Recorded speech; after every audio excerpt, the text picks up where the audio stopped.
जी हाँ, आपकी सीट है। तो 23 में भी आ रही है कि नहीं आ रही है सीट? 23 में सीट आ रही है कि नहीं? कुर्सी 23 में वापस ये यहाँ पर रख के मेरे से प्रश्न पूछ रहे हो आप? नहीं, यहाँ पे रख के इसलिए पूछ रहे, सुरजेवाला जी आपके पहले बैठे थे, अब वो दावा करके गए हैं। हो किस पार्टी में पहले से ही बता दो यार।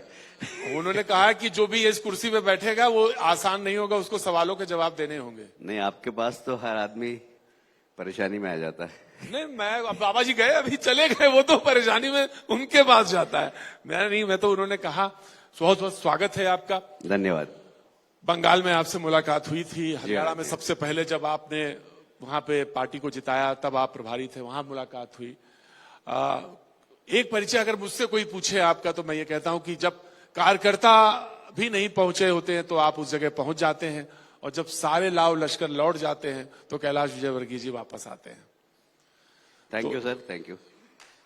तो मैं ये जानना चाहता हूं कि अब मध्य प्रदेश में क्या होने वाला है? भारतीय जनता पार्टी की सरकार बनने वाली 2/3 बहुमत से।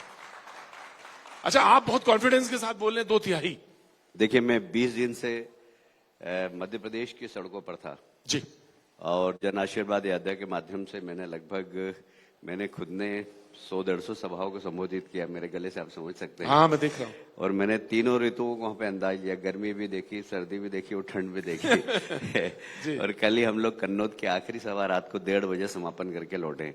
इसलिए जनता का जो एक फ्लेवर है वो समझ में आ जाता है सीधा, कि हमारे जैसे छोटे से कार्यकर्ता के लिए यदि कन्नौज में रात को 12 बजे तक 2-3 हजार लोग बैठे हैं, हमारा इंतजार करें, तो आप समझ सकते हैं कि भारतीय जनता पार्टी को कितना प्यार करते हैं लोग।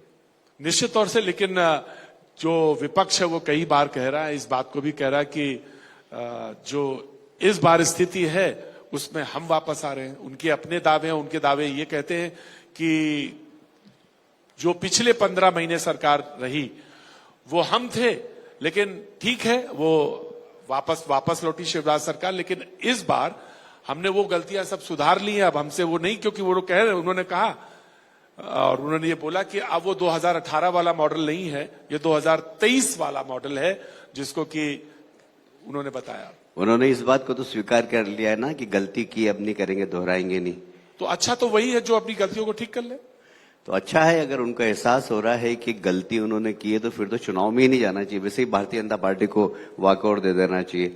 जब गलतियां स्वीकार कर रहे हैं वो, उसके बाद फिर चुनाव में आ रहे हैं, तो मैं समझता हूं कि हारी हुई मानसिकता से आ रहे होंगे फिर वो। नहीं, तो उन्होंने ये भी कहा ना कि वो आप इस बात पे ना रहे कि 2018 वाले, हम जो हैं इस बार 2023 वाला मॉडल है मेरा, और हम वापस यहाँ, कमलनाथ जी ने कहा है ये। तो हम कौन से 2003 वाले हैं भाई? हम भी तो 2023 वाले हैं, और 2003 में तो ऊपर मोदी जी भी नहीं थे, इस बार तो ऊपर मोदी जी भी है भाई। तो 2023 में डबल इंजन की सरकार जब मध्य प्रदेश में दौड़ेगी तो जैसा विकास हो रहा है ना, और तेजी से होगा। और इसलिए मैं बहुत कॉन्फिडेंस से कह रहा हूं जी कि हम 2/3 बहुमत से सरकार बनाएंगे।